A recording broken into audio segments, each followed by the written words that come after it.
Podcast do Oxente Summit. Olha, ela está aqui comigo agora, fez uma palestra falando muito sobre conexão com as pessoas, falar sobre venda, né? Porque eu não sei se eu sou vendedor. Será que eu sou vendedor, Gabi? Será que eu sou vendedor? Todos nós somos vendedores, né? É Nós nos sobre isso, né? vendemos o tempo inteiro. E graças a Deus que isso está mudando, né? Porque era um tabu antes, né? É. Ai, vendedor, não gosto de vendedor. Ai, eu não sou vendedora, eu não sou vendedor. E graças a Deus que isso está mudando, porque a gente se vende o tempo inteiro. A gente se vende desde a hora que a gente acorda até a hora que a gente vai dormir. É o tempo inteiro a gente está se vendendo. No lado profissional, no lado pessoal, a gente se vende o tempo todo, vende nossas ideias, né? E você tem uma história muito bacana com esse lance de venda, né? É uma curiosidade, assim, porque eu desde novinha, desde os 12 anos, eu comecei nessa área de vendas, mas eu odiava, eu achava um absurdo e eu achava que eu não servia para vender, né? Imagina, eu não vendo, eu sou péssima. Em vários lugares que eu trabalhei, que eu atuei com vendas e eu era realmente péssima, eu não vendia bem, né? Até agora na palestra eu comentei, uma vez eu entrei para vender um consórcio e eu fiquei 3 meses e eu fui demitida porque eu não tive nenhuma venda em 3 meses. Eita. Como é que em 3 meses você não tem uma venda? Foi um prejuízo absurdo para a pessoa, né? Para a empresa. E aí, quando eu vim para cá, na verdade, foi um grande desafio, né? Porque o Rafael Somera, que é o CEO dessa empresa que eu trouxe para cá, ele falou para mim, Gabi, como assim, cara? A venda é o coração, né? Você tem que sair vender. E você só vai conseguir montar uma equipe de vendas e ensinar eles se você aprender a vender. Como é que você aprende a vender? Na prática.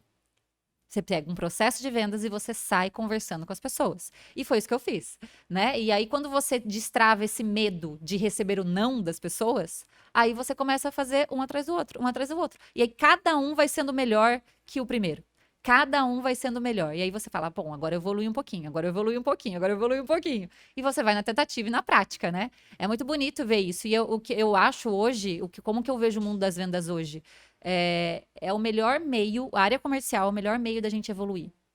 Melhor do que qualquer curso que a gente faça, o mundo comercial É é o muito melhor dinâmico, né? forma. É dinâmico, você aprende um pouco sobre todos os segmentos, Sim. você fala muito sobre negócios. Então você tem você acaba conquistando muito, muito assunto para você falar com qualquer tipo de pessoa. Porque você está no mundo dos negócios o tempo todo, falando com as pessoas dos desafios delas, dos problemas delas. Então você evolui de uma forma muito rápida. Outro dia é engraçado que outro dia uma pessoa me perguntou assim, Gabi, qual área você acha que combina mais comigo? Eu vou entrar numa empresa lá, da minha família, e qual área você acha que combina mais comigo? Eu falei, vai para a área comercial. Porque independente de qualquer área que você trabalhe, toda pessoa precisa passar pela área comercial para entender mais sobre a empresa. Desenrola, né? Desenrola. Total. É absurdo, assim. Eu acho que, na verdade, eu acho que devia ser implantado isso, né? Toda pessoa, quando chega numa empresa, a fase de adaptação na empresa tem que ser área comercial. É. Porque todo E, mundo vende. e o contato com a venda, o interessante, você fala uma coisa que é interessante. Aí você fala com o seu cliente. E a interação que você tem com o seu cliente faz com que você aprenda vários assuntos. Isso é interessante. Que aí você está preparado para qualquer terreno. Você vai, você se joga. Exatamente, né? No mundo comercial, como a gente falou na palestra, né? A forma de a gente conectar com as pessoas é ouvindo elas. Então, quando você ouve elas, elas contam os desafios que elas enfrentaram, elas contam como funciona o ambiente de trabalho delas, elas contam como que é feito. Então, eu lembro que quando eu entrava nas empresas, às vezes, para oferecer o meu produto, o meu serviço, elas me contavam, elas me levavam lá no fundo para conhecer o processo de fazendo o produto em si. Ou seja, você conhece de vários segmentos. Perfeito. Você conhece a produção das coisas. E gente, isso é fantástico, é um mundo infinito, né?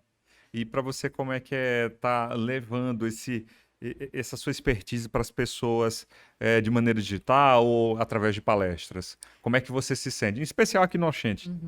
Eu acho fantástico, né? Poder desmistificar isso para as pessoas, poder fazer essa desconstrução do mundo da venda, porque ele é sim um mundo delicioso, é um mundo que a gente se joga e a gente aprende a ser mais até nós mesmos, né? Então eu acho que quando a gente leva isso para as pessoas, elas entenderem, elas tirarem esse medo, essa trava de estar sendo chato vendendo, né? Aí a gente começa a trazer solução para as pessoas. Aham. Porque daí tem tanta gente que tem tanta coisa boa oferecendo Só que ele tem medo de falar sobre isso. Ele tem medo de ser chato, ele tem medo de vender o produto dele. Então, quando a gente tira isso, a gente vê um mundo de coisas maravilhosas acontecendo no mundo, de produtos e serviços maravilhosos, né? Então, eu acho maravilhoso. E hoje foi mais uma experiência incrível aqui no Oxente sobre isso, né? Para você, o que é que... Olha, essa é capa de thumbnail, viu? O que é que um bom vendedor, a princípio, precisa ter? Saber ouvir. Eu acho que esse é o essencial. O vendedor que ele sabe ouvir, ele já entende quase tudo da pessoa.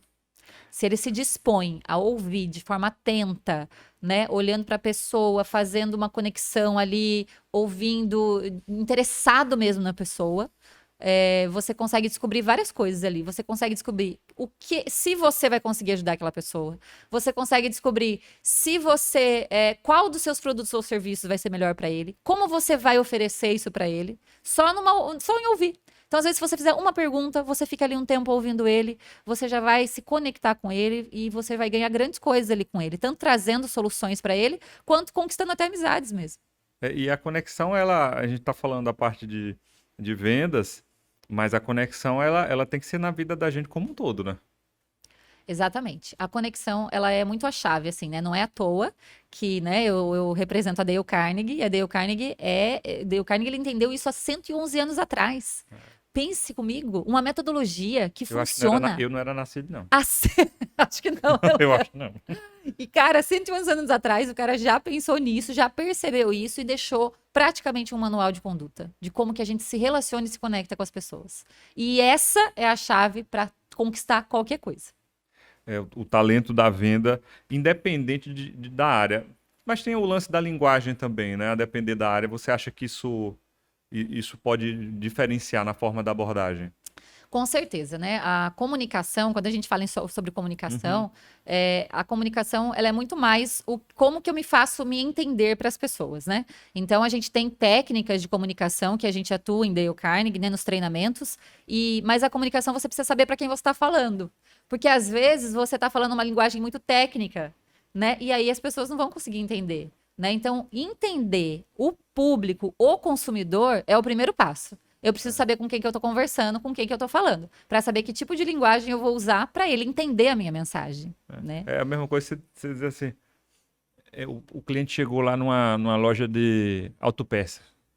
Aí o cara fala assim, já sei o que o senhor está querendo. O senhor está querendo, então, aquele parafuso na parte perpendicular do carro, não sei o que. Rapaz, não sei o que é isso, não. Ou seja, tem que ter a linguagem do cliente, né? Exatamente. Eu preciso entender o que ele sabe, né? Que público que é? É idoso? É criança que eu tô falando? É uma pessoa mais técnica? Eu posso falar linguagens técnicas? Tem coisas que não vai adiantar eu falar, para a pessoa não vai entender. Então, toda vez que a gente vai falar com alguém, né? Seja uma pessoa, seja um grupo de pessoas, seja uma palestra, eu preciso entender quem é esse público. Como é que eu vou passar minha mensagem para eles? Né? A minha mensagem é interessante para ele? Do que eu sei, do que eu quero passar, do que eu posso oferecer. O que é interessante para esse público e como é que eu vou passar essa mensagem falando uma linguagem mais simples. Porque às vezes eu posso falar a mesma coisa de 5 formas diferentes. Então eu posso usar vários tipos de linguagem, né? Vários tipos. Para você que tem também desenvolve muito o seu conteúdo também em redes sociais. Essa linguagem para as pessoas que acompanham, sempre estão a fim de dicas desse conteúdo, como é que tem sido frente a esse modo todo acelerado de consumo, né? Que hoje é tudo muito rápido. Uhum. Eu parto assim muito de entender o seu público no geral, né? Não dá para na rede social, não dá para você falar com todo mundo. Você não sabe quem está assistindo muitas vezes. Mas se você conseguir definir quem é o seu público-alvo, aí você vai falar para esse público, né? De vez em quando você pode soltar coisas para públicos diferentes, mas eu tenho que ter um público principal que eu quero. Quando eu entendo quem é o meu público principal, eu consigo saber como que eu vou me conectar com ele. O que ele faz, né? É até uma história engraçada, porque outro dia uma cliente, uma médica, ela falou para mim, ela faz muito trabalho com mulheres, né? Ela faz o tempo todo trabalho com mulheres, tal. Inclusive ela é ginecologista e ela tem vários assuntos e cursos para mulheres. E aí eu estava perguntando para ela um pouco mais sobre essa mulher. Quando ela começou a falar que é uma mulher de 30 e poucos anos, que muitas vezes passou por um casamento complicado, tal, não sei o quê. E aí ela falou assim: eu não mostro muito minha vida, tal, né? Eu falei assim: e você gosta de vinho? Gosto. gosto, adoro vinho. Eu chego em casa, eu gosto de tomar um vinhozinho. Falei, por que você nunca postou sobre isso, então? Por quê? Porque essa mulher de 30 e poucos anos, que passou por um casamento difícil, geralmente é essa mulher que hoje mora sozinha, ou que chega em casa, coloca os filhos pra dormir, e aí ela tem aquele momento dela, com uma taça de vinho. Isso, Cara, se ela postar isso, imagina quantas mulheres não vão se conectar com ela. é verdade. Então, assim, ó, ela pode falar com o público dela, né? O público-alvo dela. Que bacana. É assim, isso aqui é só um pouquinho do que rolou lá no palco do Oxente Summit. Eu quero agradecer aqui a Gabi por sua participação no evento, aqui no podcast. E tamo junto, tá? Obrigada, Lohan. Foi maravilhoso participar, né? O Oxente é só o primeiro de muitos, né? Com Com certeza. certeza. Você não vai se embora, não. Você vai ficar junto com a gente. Não vai se embora, não. Obrigada. Olha, a gente volta no próximo episódio. Lembrando que a produção aqui do podcast do Oxente Summit é do Na Colina Estúdio.